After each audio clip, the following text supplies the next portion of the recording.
Yhteisvaluutta euro otetaan käyttöön markan rinnalle vuoden alusta. Maaliskuun alusta lähtien markka ei enää kelpaa. Kaikki eivät ole kuitenkaan markasta hellittämässä, vaikka aika on loppumassa. Mitä miettii nyt aito kansalaiskeskustelija ja euron vastustaja?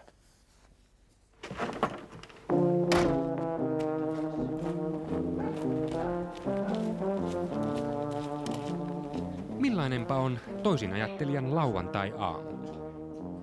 No, hän tuntee pakottavaa halua lähteä teiden varsille herättelemään keskustelua Euroopan unionista.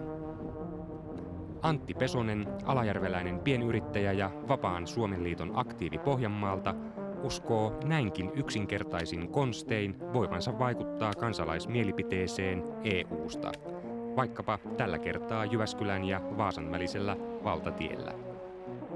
Ne on puheenvuoroja siihen keskusteluun, mitä Suomessa ja julkisuudessa on käyty. Ne on sellaisia puheenvuoroja, joista pitäisi keskustella. Ja näille nykyisille vallanpitäjillehän tämmöinen aito keskustelu Suomen tulevaisuuden vaihtoehdosta ei ole sopinut.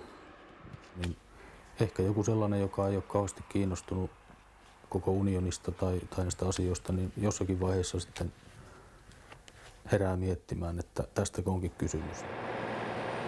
Vaan pysähtyykö kukaan varta vasten keskustelemaan Antti Pesosen kanssa? Eipä juuri.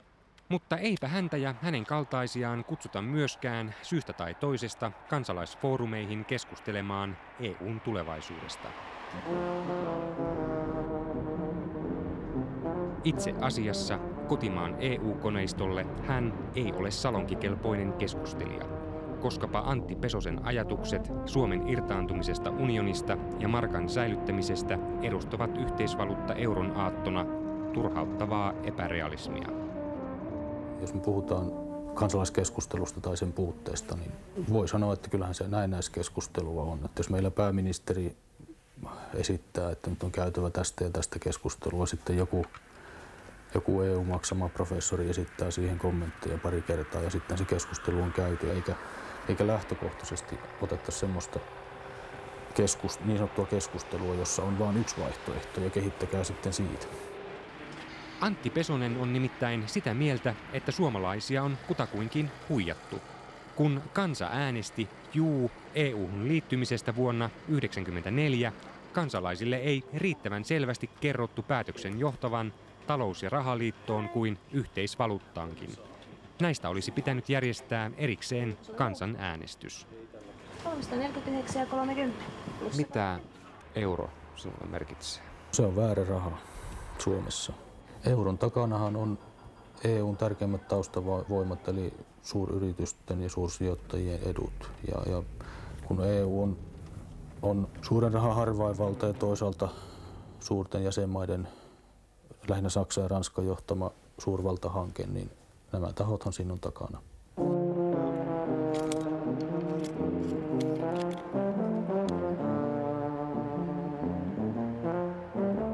Siispä Antti Pesonen jatkaa, kuten hän sanoo, itsenäisyystaisteluaan. Hänen aatteellinen kotinsa, Vapaan Suomen liitto, on jälleen hiljaiselon jälkeen puolueen rekisterissä. Ja haastettakin löytyisi isommankin puoluekoneiston verran.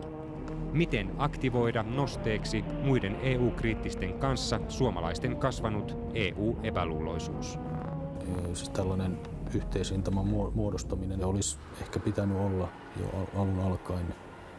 Niin kuin esimerkiksi Norjassa onnistuneesti on luotu tällainen yhteistyö ja kyllä tässä niin kuin nyt on tehty paljon töitä sen eteen, että tämmöinen uskottava vaihtoehto ja yhteisrintama muodostuu.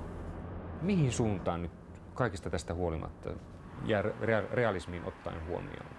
Mihin suuntaan sä toivoisit, että EU kehittyisi? Ei sillä ole mitään merkitystä, mitä mä toivon EU-kehitykseltä. Se kehittyy niin kuin se liittovaltioprosessina on kehittynyt pienten askelten politiikalla syvemmäksi liittovaltioksi. Realistista on se, että suomalaisten enemmistö ja yhä suurempi enemmistö herää huomaamaan, missä mennään ja muuttaa tämän suunnan. Palataanko markkaan joskus, nyt kun se poistuu maaliskuun alusta? Aivan varmasti suomalaiset ottaa markan vielä käyttöön.